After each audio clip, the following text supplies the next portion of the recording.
जय श्री हरि। अमला एकादशी 27 फरवरी 2026 दिन शुक्रवार को जाएगा। प्रातः तैयारी करनी है। ब्रह्म मुहूर्त में उठे, स्नान कर साफ और पीले या सफ़ेद वस्त्र पहने, व्रत का संकल्प ले। मैं भगवान विष्णु की कृपा हेतु अमला एकादशी व्रत कर रही हूँ। पूजन सामग्री है भगवान विष्णु का चित्र या मूर्ति, आंवला या आंवले का वृक्ष, धूप, दीप, चंदन, रोली, अक्षत, चावल, फूल, तुलसी दल, फल और प्रसाद। आंवले की वृक्ष की पूजा। यदि आंवले का पेड़ उपलब्ध ना हो तो वृक्ष के नीचे जल छिड़के, कलश स्थापित करें, धूप, दीप, चंदन, पुष्प अर्पित करें, ओम नमो भगवते वासुदेवाय मंत्र का जाप करें। यदि पेड़ ना हो तो घर में आंवला फल भगवान विष्णु को अर्पित करें। कथा श्रावण। अमला एकादशी की कथा पढ़ें या सुने, भगवान विष्णु की आरती करें। व्रत नियम है, दिन भर फलाहार या निर्जला व्रत रखें, अनाज का सेवन ना करें, मन, वाणी और कर्म से पवित्र रहें। पारण अगले दिन द्वादशी में स्नान कर भगवान विष्णु की पूजा करें, ज़रूरतमंद व्यक्ति या ब्राह्मण को दान दे, फिर व्रत का पारण करें। विशेष महत्व है, इस दिन आंवला भगवान विष्णु को अत्यंत प्रिय है। आंवले का सेवन करने से स्वास्थ्य और पुण्य दोनों की प्राप्ति होती है। यह व्रत पापों का नाश और मोक्ष का।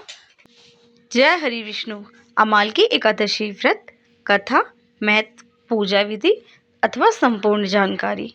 क्या आप जानते हैं कि कोई ऐसा व्रत भी है जो सैकड़े तीर्थों के बराबर पुण्य देता है और मोक्ष का मार्ग खोल देता है? यह है अमाल की एकादशी व्रत।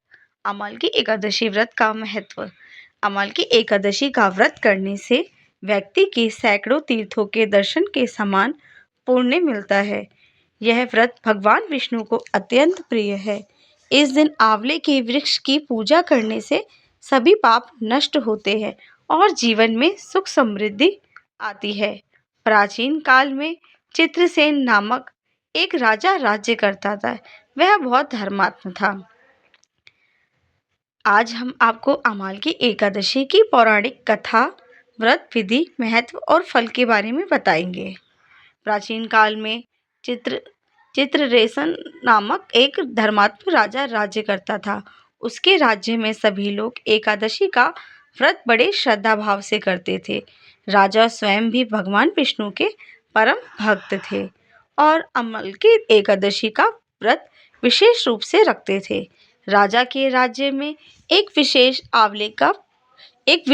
आंवले का वृक्ष था, जिसे भगवान विष्णु का स्वरूप माना जाता था। अमाल की एकादशी के दिन राजा और प्रजा उस वृक्ष के नीचे पूजा करते, दीप जलाते और भजन कीर्तन करते थे।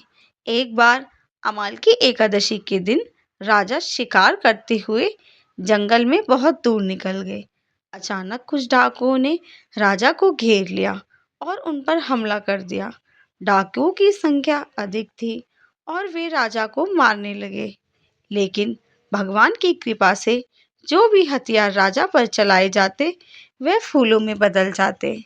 अंत में जब राजा अचेत होकर भूमि पर गिर पड़े, तब उनके शरीर से एक दिव्य तेजस्वी शक्ति प्रकट हुई। उस दिव्य शक्ति ने सभी दुष्ट डाकुओं का संहार कर दिया, पुनः राजा के शरीर में समा गए। जब राजा को होश आया तो उन्होंने देखा कि सभी डाकू मृत पड़े हैं।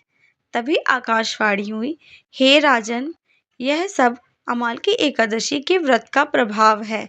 तुम्हारी भक्ति और व्रत की शक्ति ने तुम्हारी रक्षा की है। यह सुन राजा अत्यंत प्रसन्न हुए और राज्य लौटकर सभी को एकादशी का व्रत का महत्व बताया। उसी दिन से पूरे राज्य में अमाल की एकादशी का व्रत बड़ी श्रद्धा भाव से मनाया जाने लगा। व्रत की विधि। इस दिन प्रातः स्नान कर विष्णु भगवान की पूजा करें। यदि संभव हो तो आंवले के वृक्ष के नीचे कलश स्थापित करें। आंवले के वृक्ष को धूप, चंदन, पुष्प, अक्षत से पूजन करें। जरूरतमंद व्यक्ति या ब्राह्मण को भोजन कराएं। अगले दिन द्वादशी को दान देकर व्रत का पालन करें। आंवला एकादशी के व्रत का महत्व। आंवला एकादशी का व्रत करने से 100 तीर्थों के समान दर्शन के समान पुण्य प्राप्त होता है। यह व्रत सभी यज्ञों के बराबर फल देने वाला माना गया है।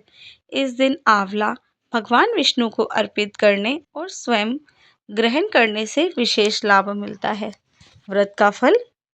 जो भक्त श्रद्धा और नियम से यह व्रत करता है उन्हें पापों से मुक्ति, सुख समृद्धि और अंत में मोक्ष की प्राप्ति होती है। यह व्रत जीवन की बाधाओं को दूर करता है और भगवान विष्णु की कृपा प्राप्त होती है। अगर आप यह कथा आपको पसंद आई तो वीडियो को लाइक और चैनल को सब्सक्राइब ज़रूर करें। जय श्री हरि विष्णु।